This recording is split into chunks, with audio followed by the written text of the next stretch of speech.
This is the Pick Six Podcast, and this is Sunday Night Super Friends. That's Will Brinson, that handsome devil, in an undisclosed location at a hotel in Jacksonville ahead of the Jacksonville Bengals game for some reason. It's John Breech. I'm Ryan Wilson, and this is Sunday Night Super Friends Week 13 NFL Recap Edition 2023. Remember, give us a thumbs up if you're watching us on the old YouTubes at NFL on CBS.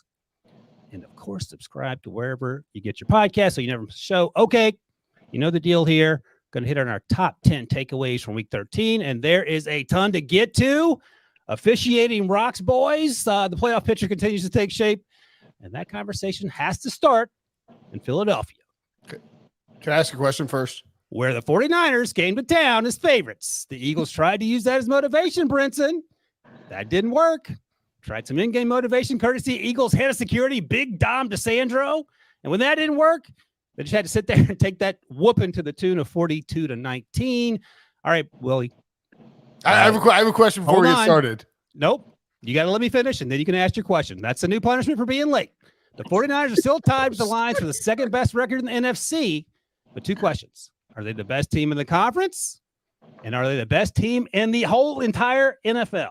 I think more importantly, the question is, what temperature do you have your hotel room in the Marriott you're staying at set to, Breech? Because everyone knows the giant air vent up there in the Marriott. If you, like, I can hear that MFer blowing hard. So I bet it's 65 for you. I would say, Wilson, to answer your question, that the 49ers are the best team in football. Like, and it's not even close. I think this is a really, really dominant team. I'm thrown for a loop by what Breech is doing right now. But I think this was a statement game by San Francisco, fully healthy. We've seen two very distinct San Francisco 49ers teams, right?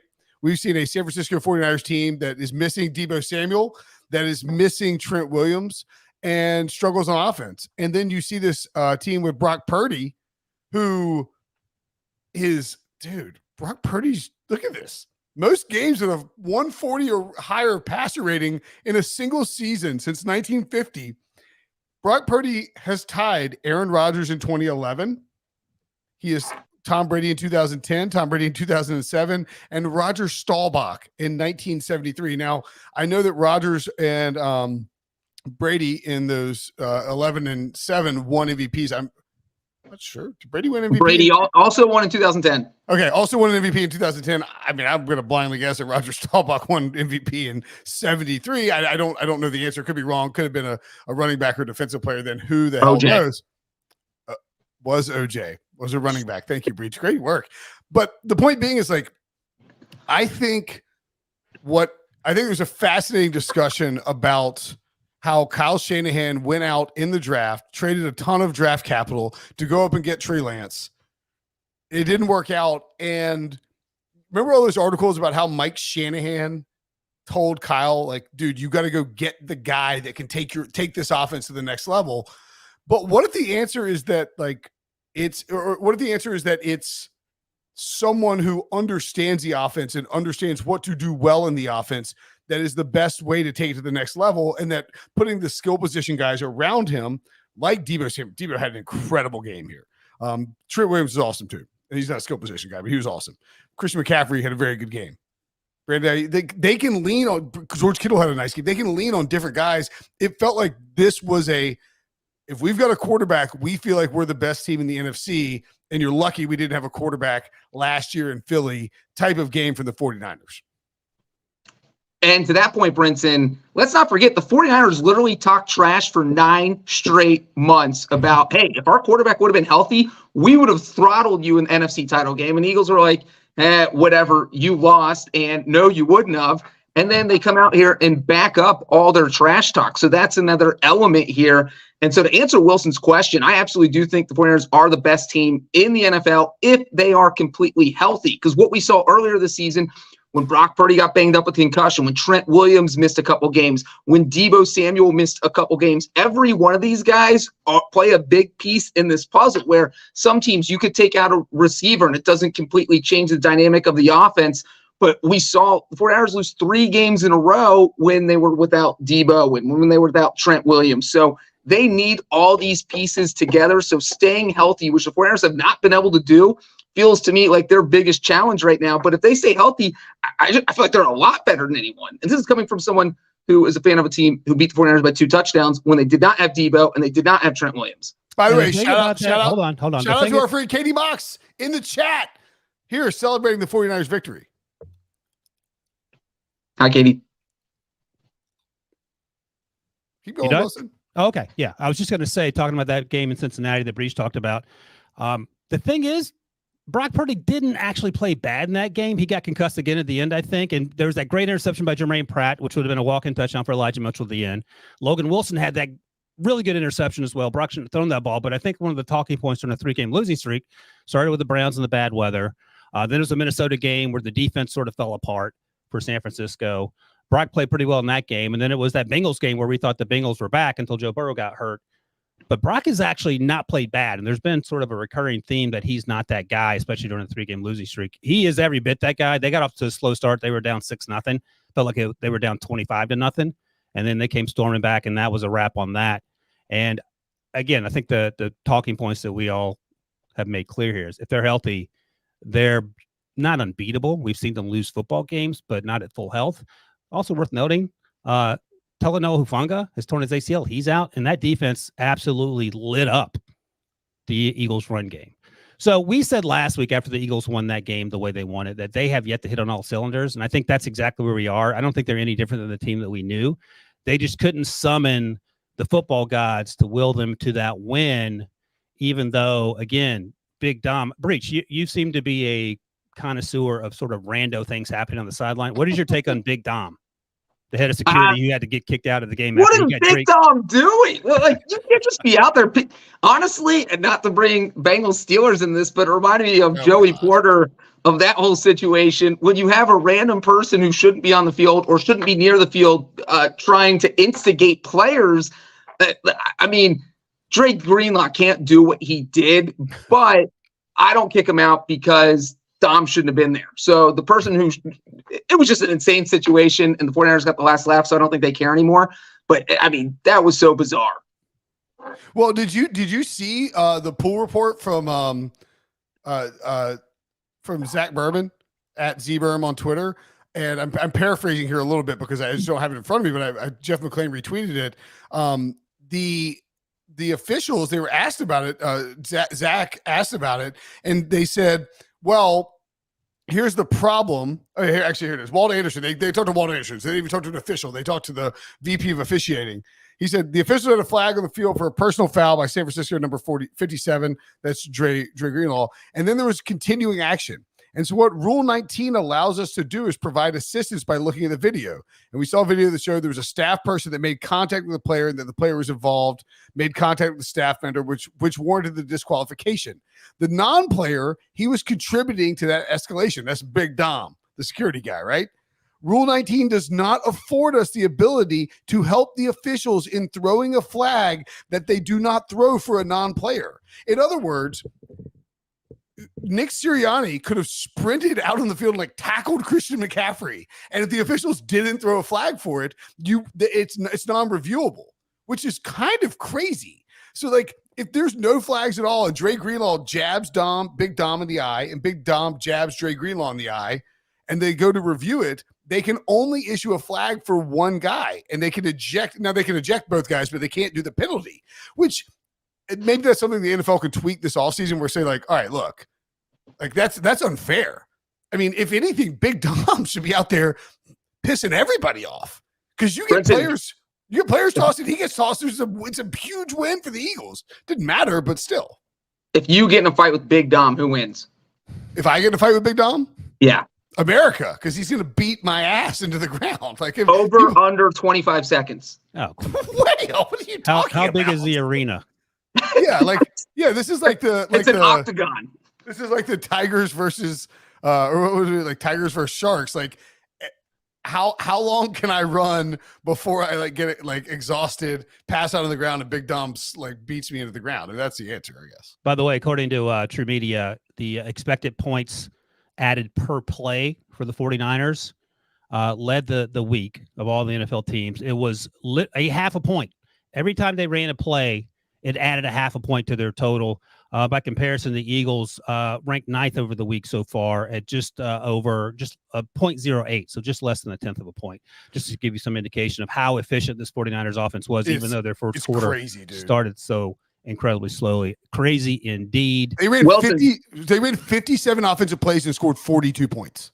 That's nuts. Wilson, that is wild. Do you think the 49ers get the number 1 seed? Yes. So that's the question, right? And I know the Eagles' schedule is incredibly difficult, and it just feels like Kyle Shanahan was not at all, didn't seem frustrated with how the game started, even though the Eagles were, to borrow the phrase, flying high. Outside of injury, because this is how we felt about this team before the injuries. So I don't know what magically is going to change. I think Josh Dobbs, I think that story's been put to bed, so they're not going to win the number 1 seed in Minnesota. Who is the other competitors? I mean, the Lions. That's a good call. The Lions sort of slept through the middle half of that Derek Carr game before Derek Carr got hurt, and then YOLO Jameis came in and started doing crazy things. And the 4th seed in the friggin' NFC breach is your Atlanta Falcons. So you tell me.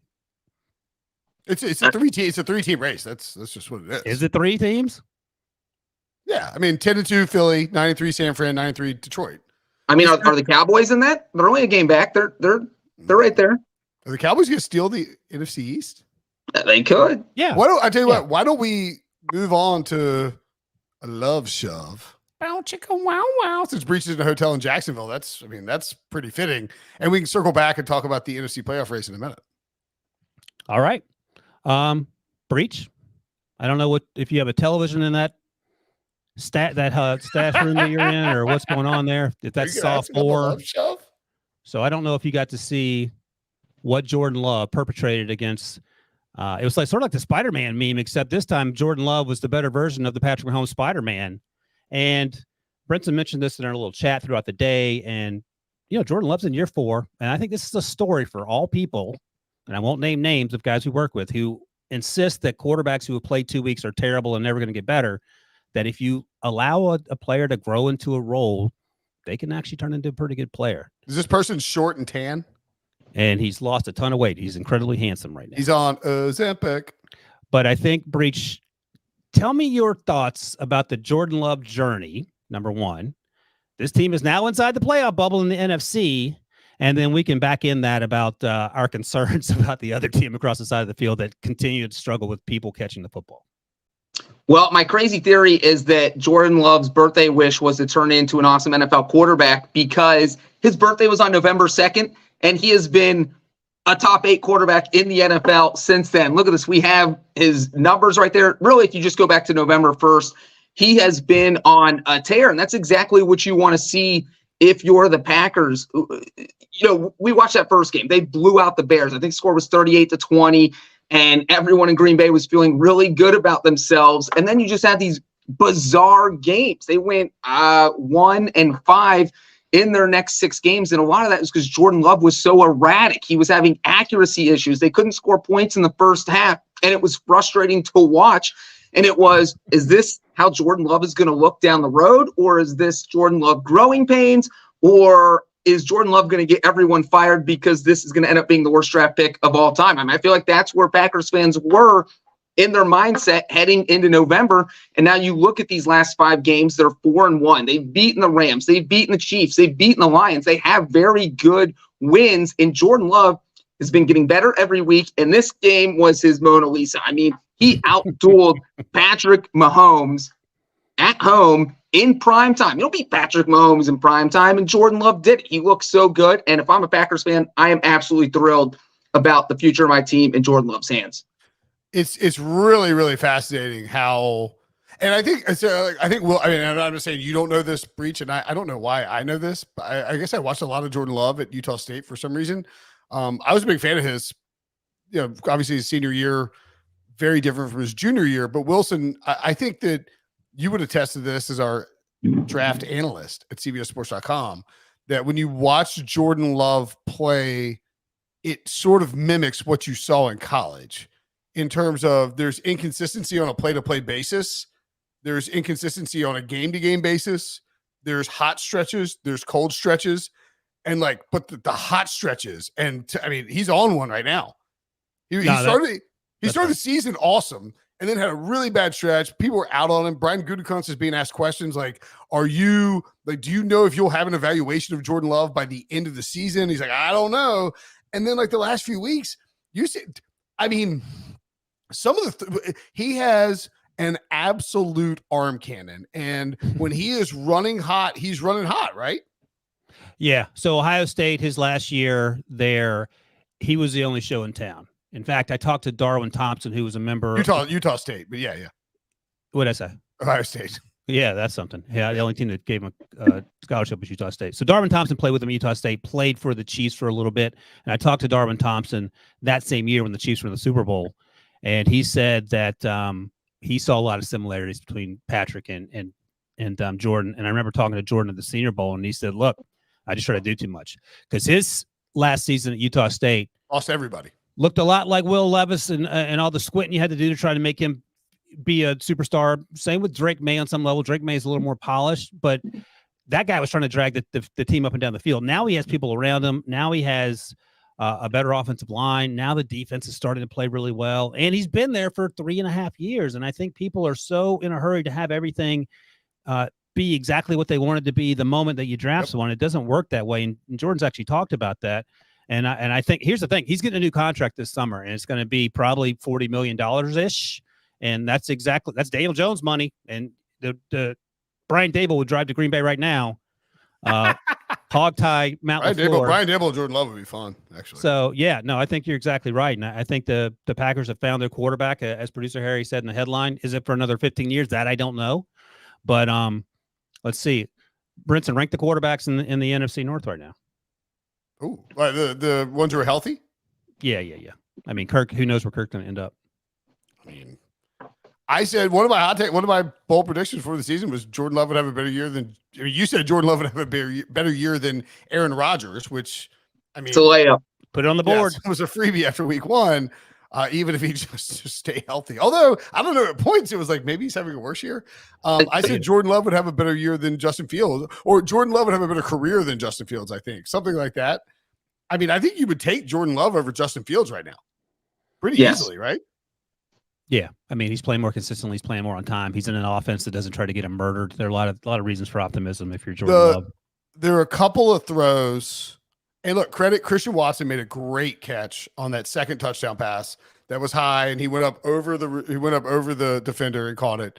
Romeo Doubs did an unbelievable job of holding all of the ball, but I have no idea how physically you can throw the ball the way he did under pressure with Chris Jones bearing down on him, put the ball straight up in the air and drop it. What did Chris Collinsworth say? He must be a great cornhole player. That thing was an arc bomb that dropped into Romeo, like through three. When you're watching the game, you're like, this is getting intercepted. Yeah, but the thing is, Patrick Mahomes does that all the time. I mean, it's just another version of that. There's some similarities to the game for sure. And it's also like, look, Matt LaFleur is a good head coach. Andy Reid is like a once in a lifetime head coach in terms of offensive ability and what he gets out of his quarterbacks. And when you were talking about the sort of the draft process, you wonder like, what if Patrick Mahomes didn't go to Kansas City? I'd love to know what Andy Reid has thought about the various quarterbacks that have come into the draft over the last few years when he didn't need to draft one, but obviously he isn't going to give his opinion and say, oh, I love this guy, he's incredible, because everyone will move up the board.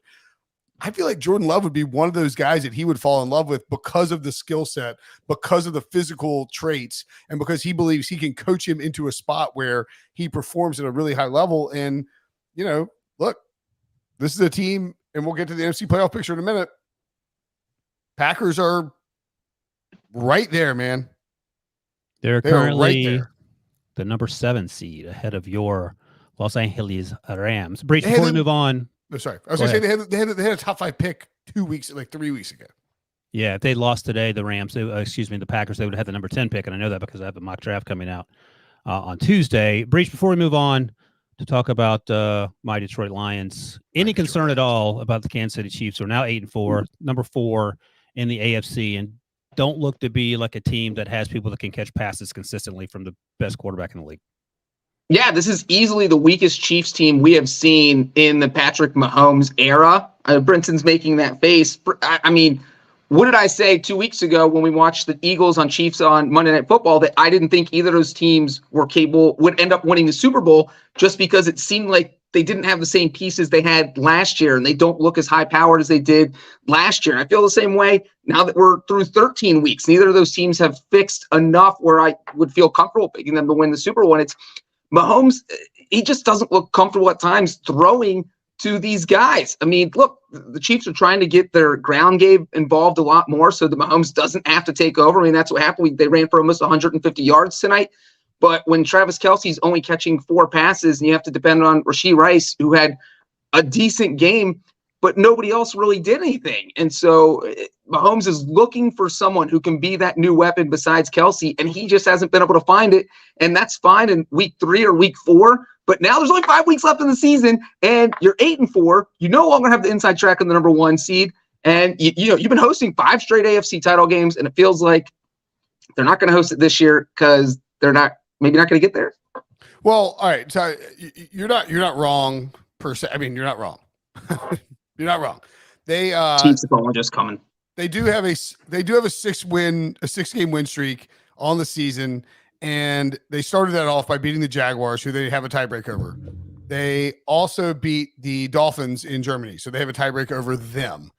Here, we can do the AFC playoff picture in a second. We don't have to go through that right here. But I mean, if you wanted to, I think that here would be my counterpoint to Breech saying they're the weakest team. I think from a wide receiver standpoint and offensive, weakest Chiefs team of the past 5 years, not the weakest team in the AFC. No, they're worse than the Steelers. That's what you said. Yeah, they're worse than the Patriots. Obviously, Patriots just got to clarify so that Barry doesn't chop it up and put it on Twitter. Calling the Chiefs the worst team in the AFC. I'm saying that, like, I think the difference maybe with this Chiefs team is they have wide receiver issues for sure. Offensively, they're not the same Chiefs team we've seen the last few years. But what if they find their, like, I trust them to find themselves offensively more than I do them to find themselves defensively. So they're good defensively, right? They weren't tonight, but typically they are. They suffer some Jordan injuries. Love played great. I just think if they get to the playoffs and the defense is playing at the same level it's played at the whole season, and the offense can snap and can flick a switch and get turned on. So I'm not hitting the panic button on that quite yet. Chiefs are 0-4 this season when their defense surrenders 21 points or more. That's not great.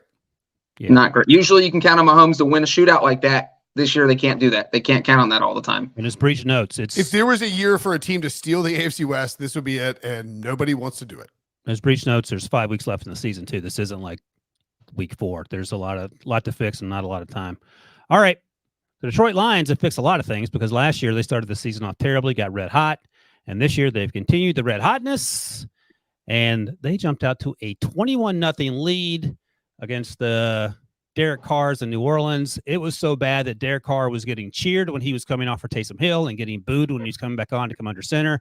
Then he got the snot knocked out of him, which happens about every 3 weeks, and he looked like they were going to have to take him out of there literally in a body bag. Luckily, he walked off, but Yolo Jameis came in and was throwing darts all over the yard, and things got crazy.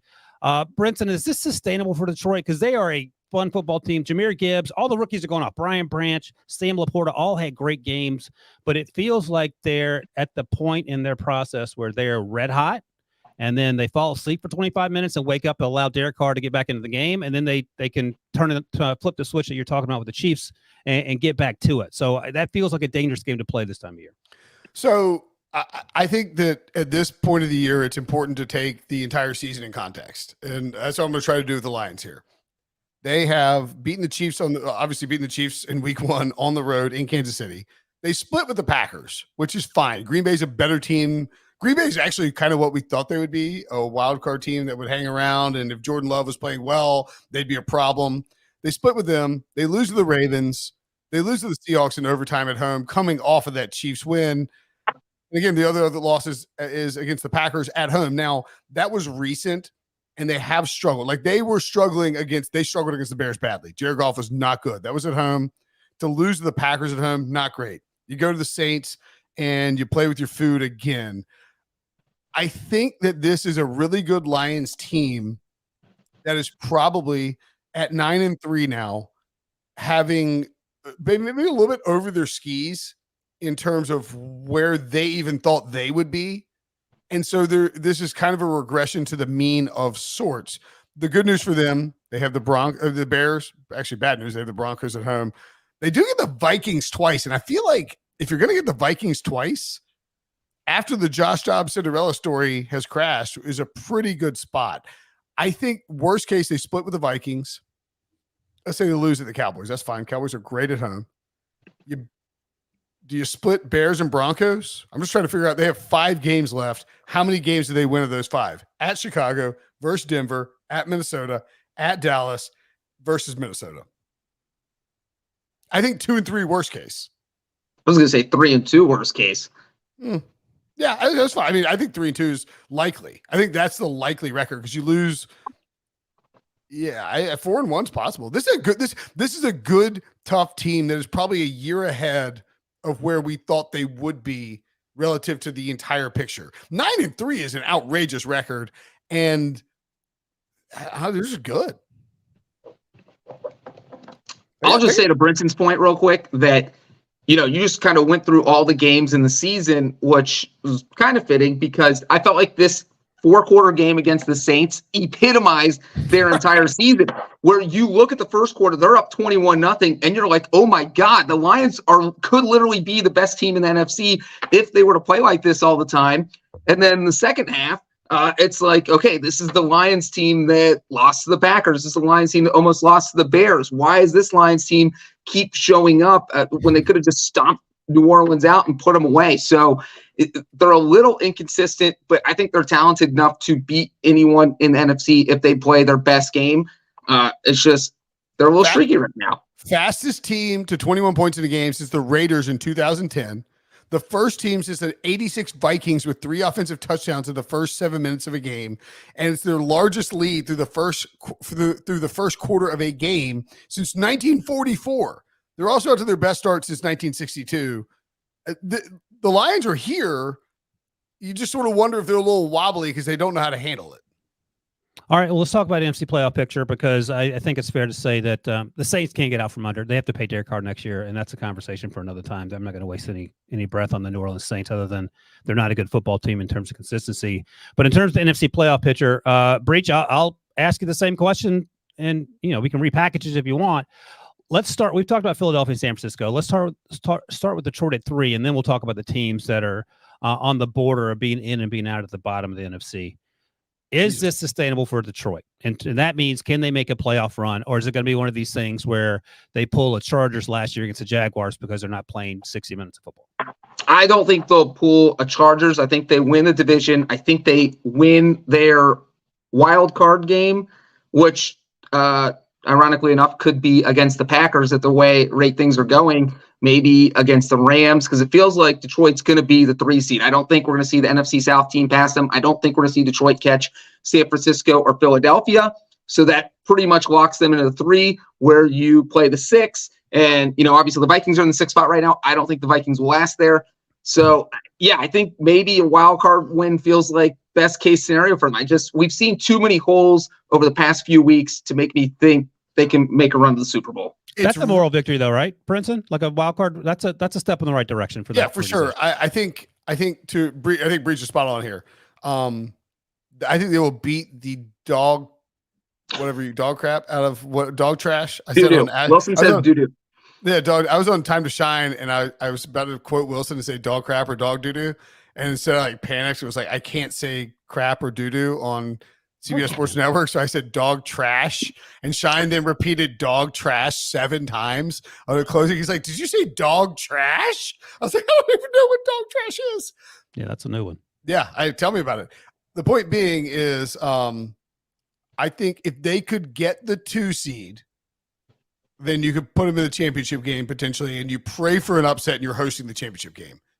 But I think Breech is right. If they're the 3 seed, they are going to end up losing to either San Francisco or Philadelphia. Feel like Detroit's upside in a perfect game And if Dan Campbell is like hyper aggressive and they get a bunch of fourth downs and the defense makes some turnovers, yeah, they can win any game.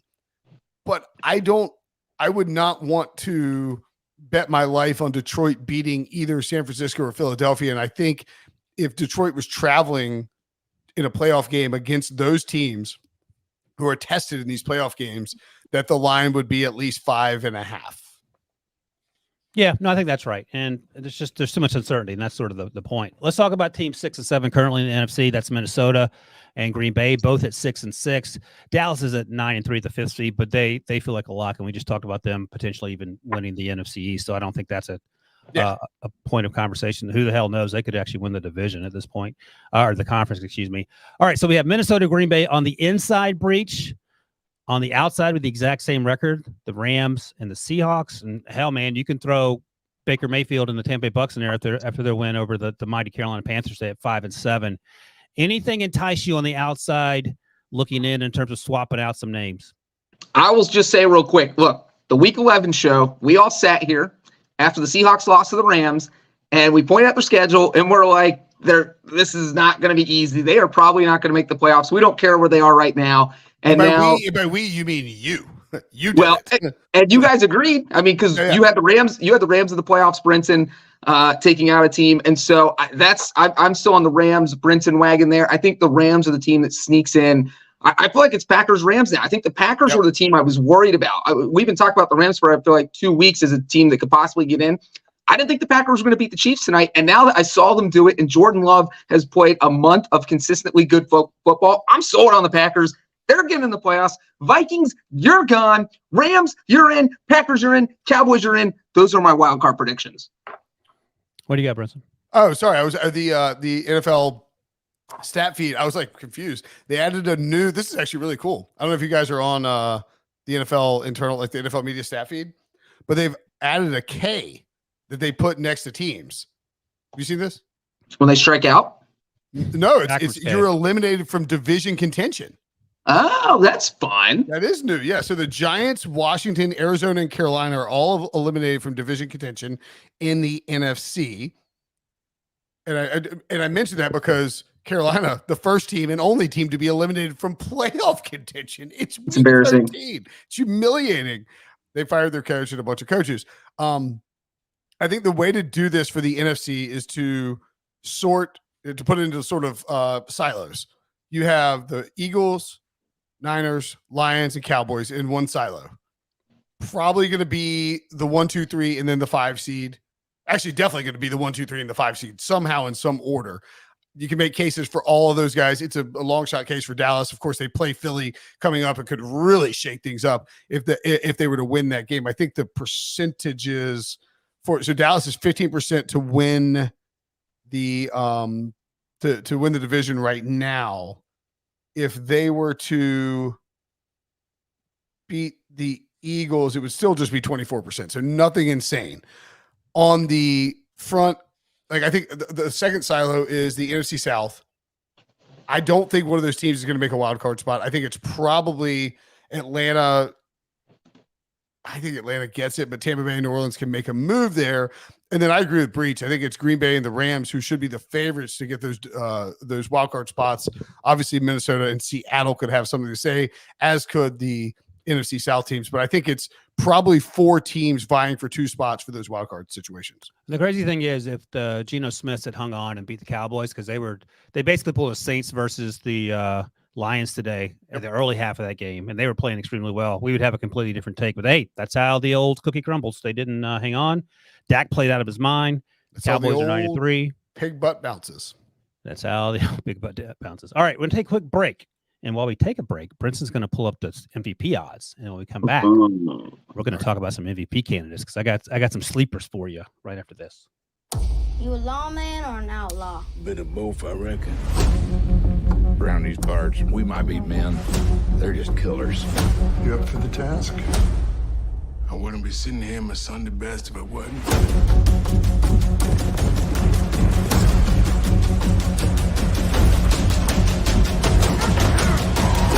I'm warning you, your wicked days are done.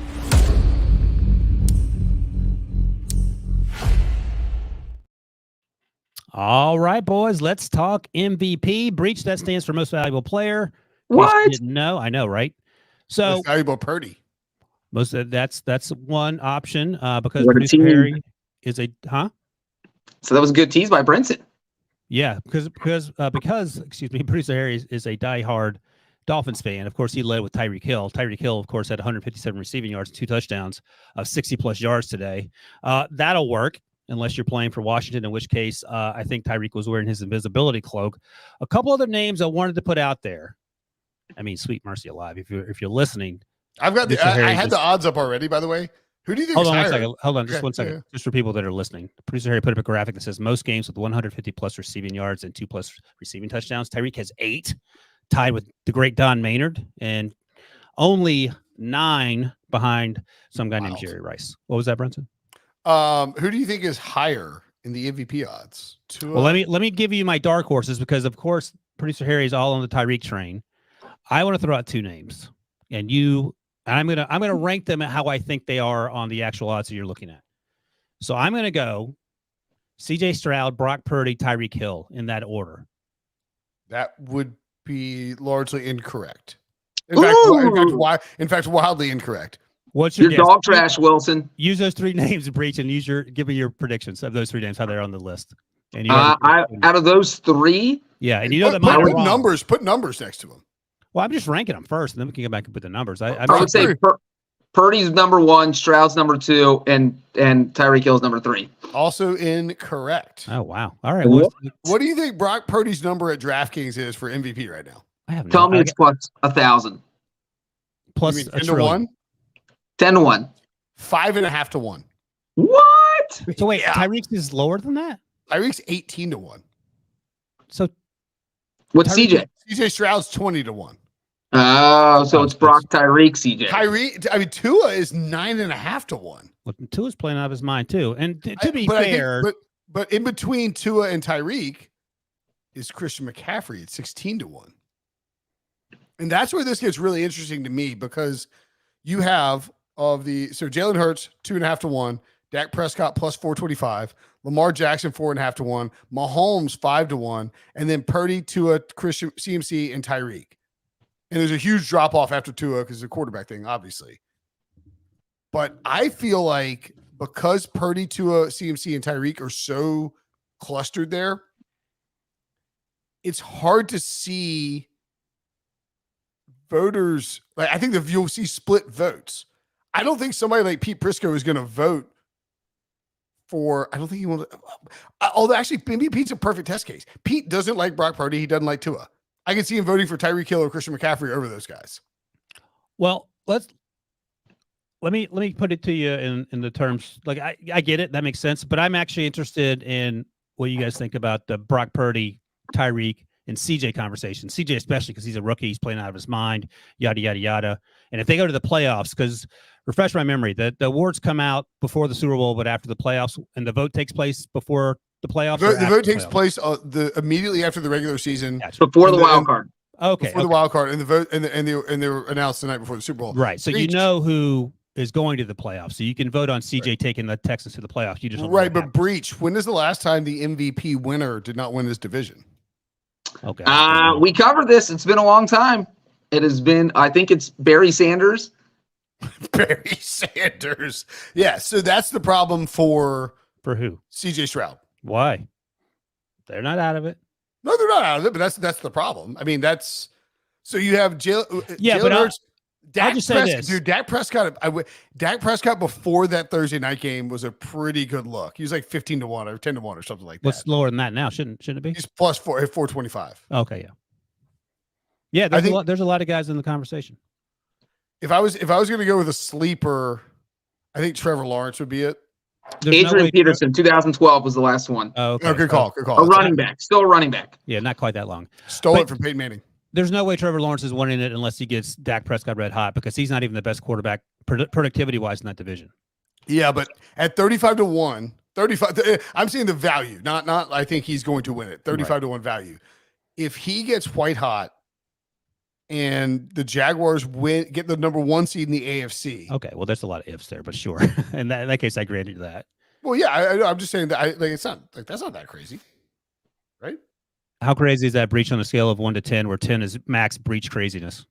If Trevor Lawrence wins the MVP, If they get red hot, get the number 1 seed, and he wins MVP, where's that rank on the Breech craziness scale? as I sit here on Trevor Lawrence's throne in the great city of Jacksonville, it is a 10 crazy, Brinson. I don't even think the people downstairs in this hotel bar think that Trevor Lawrence is going to win MVP. I mean, it could happen if they get the number 1 seed. Absolutely, it's possible, but I think that would be bonkers for Jacksonville to get the number 1 seed. Are you going to hang out with my brother, fellow Android texter? Oh, yeah. I got to set that up. Set it up. Yeah.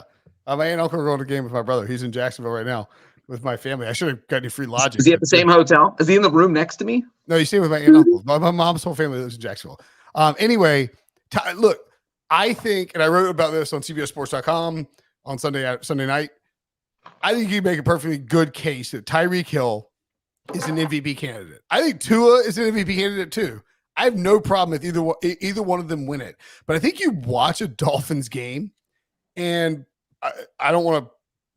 You can decide if you want to bring producer Harry in to discuss this, Ryan.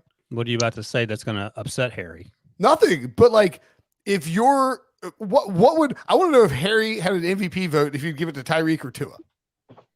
Producer Harry, show yourself so you can come behind the curtain. Hi. Hello, Harry. Like Aladdin there. I was ready for this. I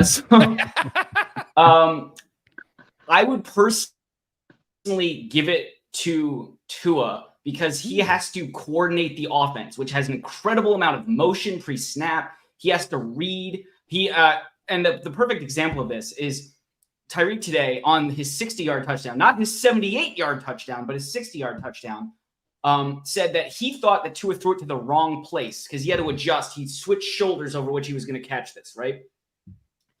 And then, as they were going to the sidelines, Tua was like, no, I threw it the right place. You ran the wrong route. And Tyreek said, I went over to the sidelines. I checked the tape. Tua was right. And then, in the post game when they were doing like those little TikTok videos they do, Tyreek ran over and grabbed Tua and was like, "This is my MVP." So like even Tyreek thinks Tua should be the MVP. That being said, Tyreek is having a bonker season, and every time I looked up, he was catching a 60-yard pass. It was insane. You know what's funny about Tyreek is that when he came to Miami, he tried to tell everyone and their brother that Tua was playing really well and they were going to be really good. And everyone's like, aha, yeah, sure. You just let Patrick Mahomes. Turns out most things that Tyreek says and does turn out to be exactly right. I think his actual quote, and Harry, you know this better than me, but I think his quote was, "This is the most accurate quarterback I've ever played with in my entire life." And Tua's probably more accurate than Patrick Mahomes. He's not a better quarterback. Nobody's saying that, but he's probably more accurate. I would say this, by the way. Tyreek Hill is minus 175 at DraftKings for Offensive Player of the Year. That is still good value. Yeah, we've been telling you for weeks that like plus 150 or something like that was good value. Minus 175, you're laying a lot of juice. This guy here, these stats are crazy. This is from the CBS Sports research team. They're fantastic. They're tremendous. Highly recommend you follow what they do. Tyreek has 1,481 receiving yards this season, third most by a player through 12 games in NFL history. He's on pace for 2,098 receiving yards this season. No player, obviously, in NFL history has ever had 2,000 receiving yards. He has 11 career touchdowns of 75-plus yards, tied for fifth most all-time with Dante Hall, who got them through returns. He has 21 career touchdowns of 60-plus yards, which is insane, tied for third most of all time with Devin Hester, also through returns.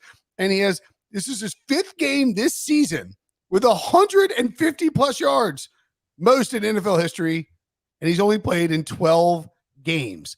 He is – people – if anybody does the dumb thing where they say, who won the Tyreek trade? The Chiefs won the Super Bowl, and Tyreek got paid and is having enormous numbers. He already has a Super Bowl in Miami. So everybody won. Tyreek won. The Chiefs won. Travis Kelce got to yell, "You're a jabroni." And everybody won. The Dolphins won. Yeah, Tyreek has actually already had his best season receiving ever, and it's only week that's wild. 14, 13. Yeah, he has more receiving yards than he ever has. He hasn't he had 15 touchdowns one season. He's not there yet, but he'll easily get there. It's insane. Breech. Let me ask you guys this real quick. The Dolphins are 9-3. Let's say they get spanked by the Cowboys in week 16. They get spanked by the Ravens in week 17. I'm sorry, Harry. They go 12-5. They win the division. They get the number 2 seed in the AFC. This is a good question. But they do not beat a team with a winning record the entire season. Does that detract? Does that take away from their chances of Tyreek or Tua winning MVP? I was going to say, is it a good season? I thought that was your going to be question. Like, number 2 it's a seed. good season. You made the playoffs. You won the division. Rams. I want to know if that hurts their winning MVP case. record during the regular season. Does that hurt their MVP case? Greatest Show on Turf Rams didn't beat a single team with a winning record during their Super Bowl year. Oh, that's a fun So right, but the other MVP candidates weren't guys like Brock Purdy, who has an NFL record 4 wins against teams who are multiple games over 500. Hey, Harry, just let me introduce you to passive aggressive Breech, who is now angry that Joe Burrow is out for the season. No, it's by the way, 2 weeks ago. Hey, fun fact about the 1999 Rams. Do you know what week the 1999 Rams had their bye week? Week 18. Week 2. I was going to say week 2. Week 2. What the hell has a bye week in week 2? That's By the way, the last week of bye weeks for this season was week 13, today. So everyone's playing from here on out. Actually, Wilson, the last week of bye weeks is week 14. The Cardinals and Commanders are off in week 14. Yes. I'm the bye expert in the podcast. What's that? Said I'm the bye expert in the podcast. Just let me have that. You're right. You did guess week 18 for the 1999 St. Louis Rams when there were only 16 games. There's 17 weeks in the season, but sure, yeah, bye expert. All right. Good seeing you, Producer Harry. We are done with the Dolphins. I can't believe Breech wants them to go 12-5 and then lose 65-0 in their first playoff game, but that's how Breech is. All right. And the joke's on Brinson because they did have a bye in week 18, which was wild card week. Oh, got you on the technicality. They did have to capture the seed and get a bye. Yes, that's true. All right. So one of the teams that I've been talking up a lot and just mentioned CJ Stroud as a potential MVP candidate, Houston Texans, and Breech, huge win today. Hit a rough patch because Tank Dell unfortunately fractured his fibula, which is not 2 words you want to use together in a sentence when describing your body. He is done for the season, unfortunately, because he has been so integral to their success, in part because despite the fact of him being barely 5'8", he is somehow always open. He's sort of elevated that offense around Nico Collins, around Dalton Schultz, even Robert Woods, John Mechie, so on and so forth.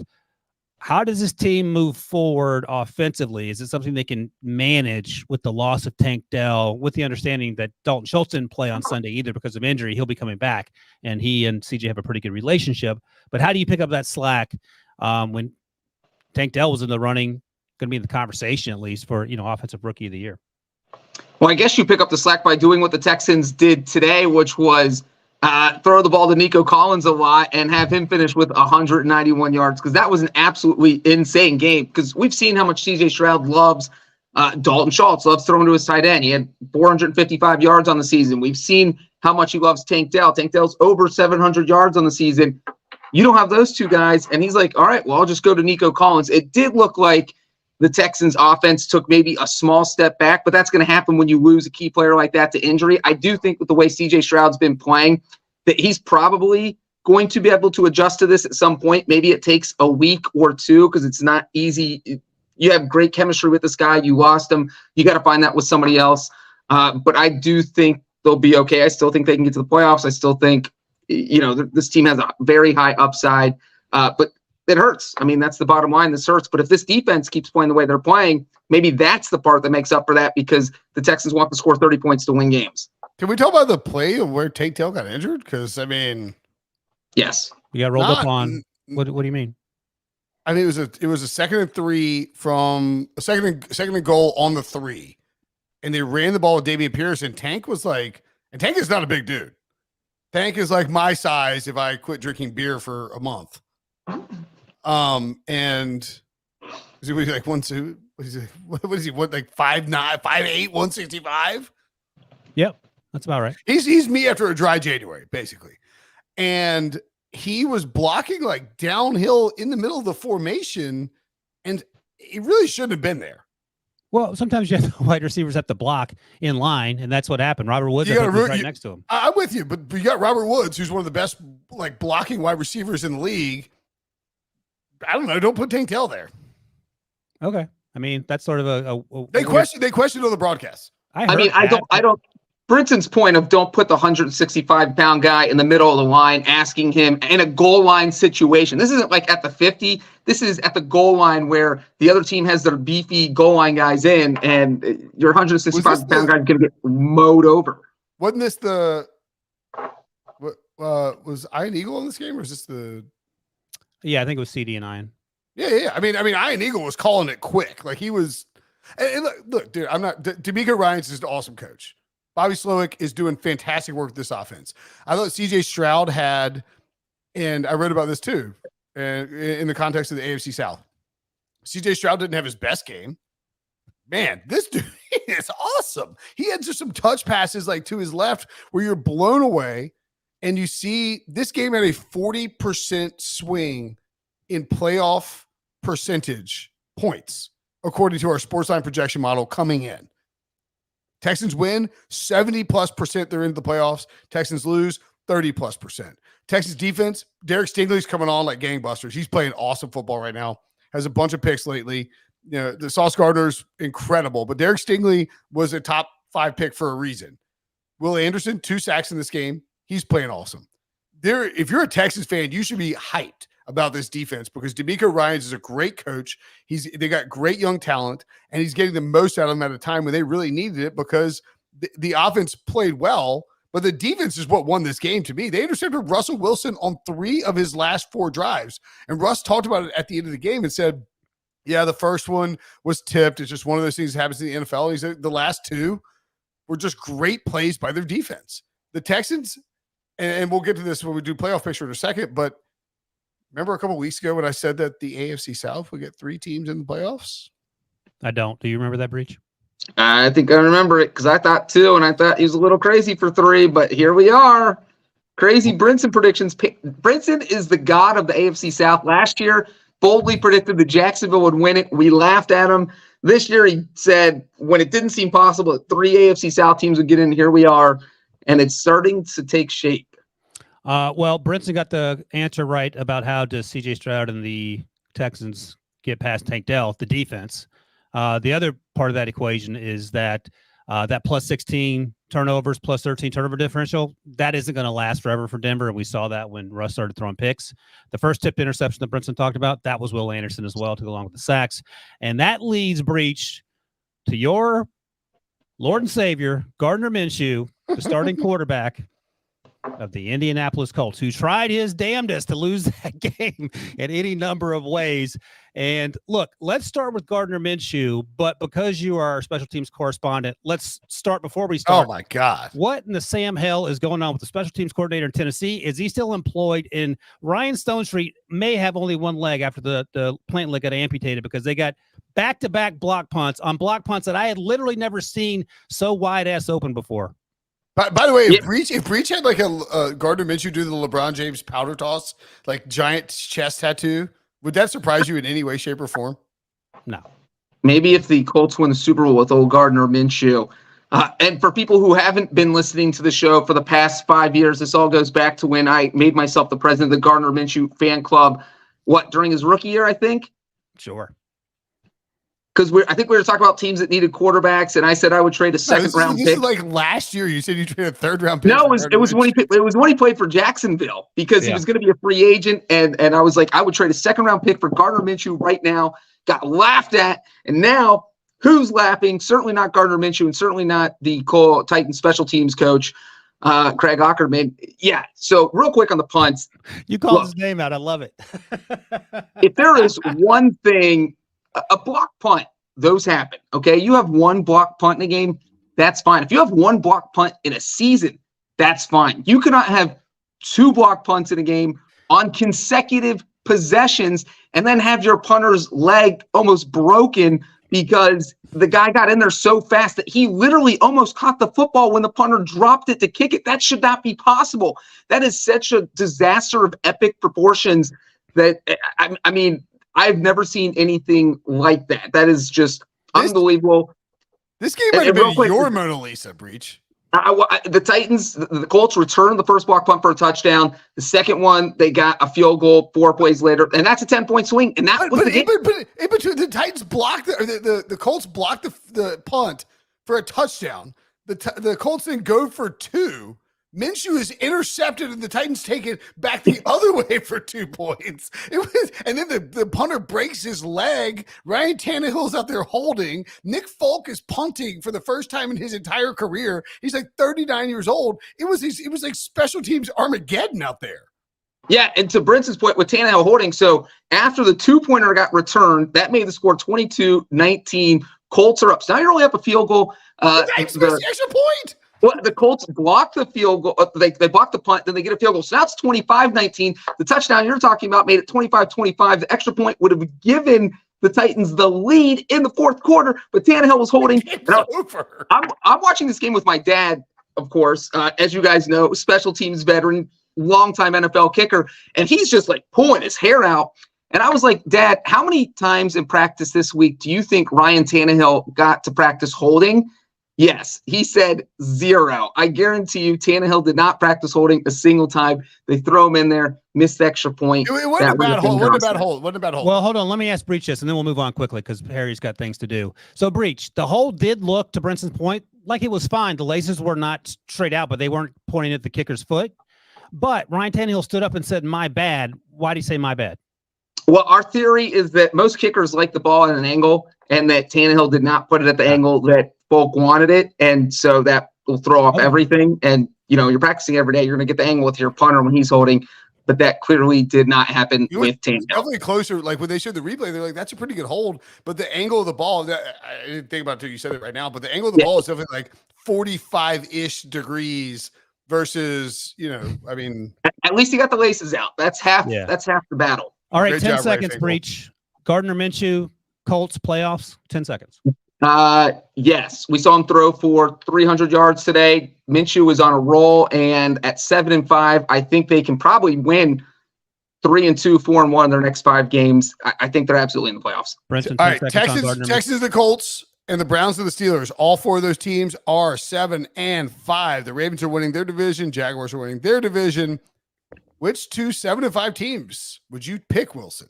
Your Steelers, your Mitchell Trubisky, your Dorian Thompson-Robinson, Joe Flacco, or CJ Stroud and Gardner Minshew. Or Joe Flacco. Yeah, I mean, Joe Flacco, excuse me. Yeah. Brinson Breech said that there's no way that the Browns don't make the playoffs. I'm going to stick with it. I think Joe Flacco actually played pretty well. I was surprised by some of the things he was able to do. I'm sure the Jets were like, okay, yeah, maybe we should have kept that guy. That could have been a plan B. I think that I think Brinson, you need to play that recording when the Browns get eliminated in like week 17 of me saying they're going to miss it. And I'm like, there's no way they're going to miss it. And now I'm a little uneasy now. Upshot has the Texans of the 4 teams, Texans 78%, Colts 67%, Browns 60%, Steelers 53%. Yeah, let's be real. I mean, whether it's Kenny Pickett or Mr. Trubisky or your grandmother, it doesn't really matter for Pittsburgh, as I've told producer here before the show, unless the run game is on point and the defense is playing well. But I'm going to stick with Breech's Browns prediction just because I'm a Joe Flacco fan now. I think the Colts get in, and then I'll ask you guys, where are you on the Buffalo Bills? They're in trouble. They're currently 10th behind the Texans and the Broncos. Both Texans and Broncos have flaws in different ways, injuries related and then offense related if you're Denver.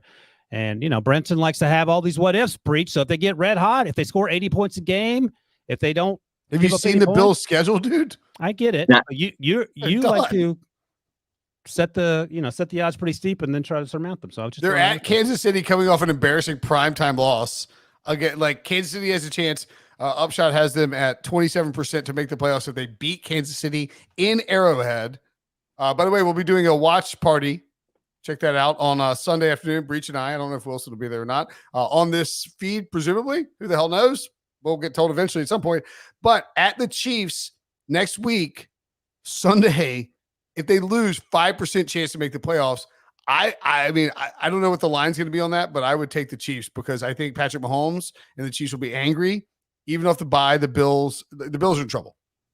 And then after the Chiefs, they play the Cowboys. So those are the next 2 games. I agree with Brinson. I don't think Bills are in trouble. Okay, no chance. All right, well, tell me who's getting in over the Steelers, because I'm assuming you guys are pushing the Steelers out. I think it's the 3 AFC North team, or AFC South team, excuse me. Breech, you agree with that?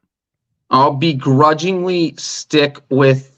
I mean, I said the Browns would make it. I don't feel like that anymore, just because the Colts and the Texans look better.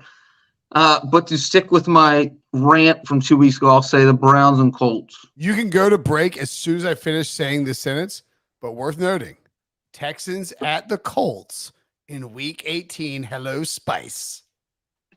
And that's real quick. Sports news anywhere. We've got breaking news to bring you. Then get your sports anytime you want them. Big trade news overnight to discuss. Because we know you need sports all the time. A lot of movement in the rankings this week. A legend adds to their legacy. We're bringing you that breaking news right here on HQ. CBS Sports HQ, anywhere, anytime, all the time. All right, so we've already talked about the Rams making their way into the playoffs, and we talked about the Steelers moonwalking the way out of the playoffs. So, Producer Harry, since we already hit these topics, I think we're going to go to the old Breech and Brinson MVPs, if that's okay with you, instead of rehashing stuff we've already talked about. I mean, you can, if you want to do why don't you do 30 seconds to the Steelers? I mean, Kenny Pickett got hurt. They had 2 huge rain delays. I will do this because Producer Harry ignored my fantastic point about the Cardinals, a team that whipped the dog dookie out of them. The dog trash. Sorry, Breech. Kyler Murray's coming back. They solved that problem because I'm guessing you guys would both agree that no matter who you draft, if you're the Cardinals, it's not going to play as well as Kyler's playing next year immediately. So why try to reinvent the wheel there? The bad news is that victory, as we currently sit here, dropped them from number 2 to number 3, which means they're out of the Marvin Harrison sweepstakes, which is incredibly annoying if you're Kyler Murray. So maybe you trade down and do like you did last year when you moved down and ended up taking Paris Johnson Jr. But that's just something to keep in mind. The Steelers, meanwhile, Kenny Pickett's going to be out. Jerry Dulac of the Post-Gazette, longtime Steelers reporter there, said that it's going to be surgery for Kenny for his ankle, 2 to 4 weeks. And you know it's serious because Kenny's taken a beating this year and refused to come out. Mitch came in, dropped a fumble, lost it immediately. And Brinson didn't mention the James Conner revenge game. I think James Conner ended up scoring. Maybe it was a Trey McBride touchdown. But either way, the Steelers are not a good football team if the running game and the defense don't show up. This was not Matt Canada's fault. But again, I don't put too much into this game because of the weather. Literally 2 rain delays. The game didn't finish till like 6 o'clock or something. Well, it was lightning, wasn't it? I assume, right? There was lightning. There was monsoons. There's a lot going on there, and they cleared the stadium twice. So, by the way, if the Cardinals lose all 4 of their remaining games, still just an 11% chance to get the number 1 overall pick. Well, I don't know how that's going to happen unless the Panthers drop out of the league. Have you seen the Panthers? They're getting hot right now. They played better. I like the uniforms. Warming up. I think that helped. The uniforms helped, but not in the end when Bryce did an interception. All right, let's do some MVPs now. We talked about the Rams. They're getting in, according to Brinson. I think Breech agrees with that. Puka Nacua remains awesome. Aaron Donald, I think he's okay too. Who wants to go first for their MVPs, or should I go first? All right, Brinson is ready. I love to see it. It's called being eager, Breech. Learn. Eager Beaver. All right, who is your Brinson VP? I was going to give it to Bill Belichick for giving up just 6 points and failing to cover as a plus 5.5 point home underdog. Felt a little sarcastic. Instead, I'm going to give it to a guy who I think is underrated in terms of how we view wide receivers. Somebody who I think goes in the Will Brinson Hall of Fame, way too early Hall of Fame rankings. I don't know who this is. Mike Evans. Oh yeah, that's a good one. 12 targets, 7 catches, 162 yards, a 75-yard Herculean touchdown that, look, the Panthers, this is the Panthers dead cat bounce game. This is the one spot to go win. You got a new offense. You run some RPOs. Bryce Young's kind of cut it loose. They had a chance to win this game. They really did. And if not for Mike Evans, I think the Panthers do win. Chuba Hubbard ran for 25 times, 104 yards, 2 touchdowns. Bryce looked better-ish, kind of, maybe. It didn't look totally dead in the water. Until that last interception, he looked better. Yeah. And Mike Evans kind of took this game over, 162 yards.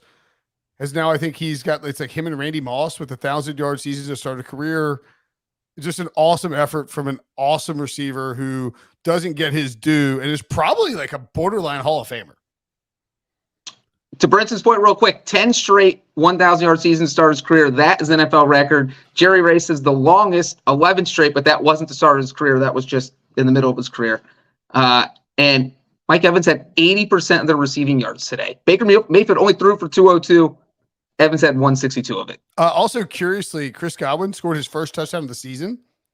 That's crazy. But he had 3 targets, 0 catches, ran once for 19 yards for a touchdown.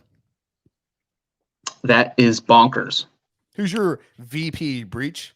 My Breech VP is myself for going 10-1-1 against the spread and smashing you guys. Yep. My Breech VP number 2, who is not myself, is, of course, Gardner Minshew, because who else would it be? 312 yards, 2 touchdowns, huge win, throws a 4-yard touchdown overtime to Michael Pittman to move the Colts to 7-5. It was a huge win. And you know what? Even though Titans are bad, they were undefeated in Nashville going into this week. That was their first loss in Nashville. And Colts are in the thick of things. Yeah, I went 13-2-1 last week, Breech. That's 2 losses. I only have 1. You're about to catch a second one with the Jaguars beat the Bengals. I don't know. That's a snappy comeback, Breech. All right. My MVP is going to be the rookies on that Detroit Lions football team. Jahmyr Gibbs had 60 yards rushing. Should have scored. Sam Laporta had 140 yards receiving. Sweet mercy alive. Brian Branch had an interception. 2 second-round picks and a first-round pick, and that's not even including Jack Campbell, their other first-round pick. They absolutely crushed the draft, and at the time, people were sort of weirded out by the picks they made. Turns out they were the exact right picks, and you could argue that 3 of those guys should have been first-rounders, in Laporta and Brian Branch. So great job by those guys, even though Derek Carr almost came back and beat the Lions. Well, Jameis almost came back and beat the Lions.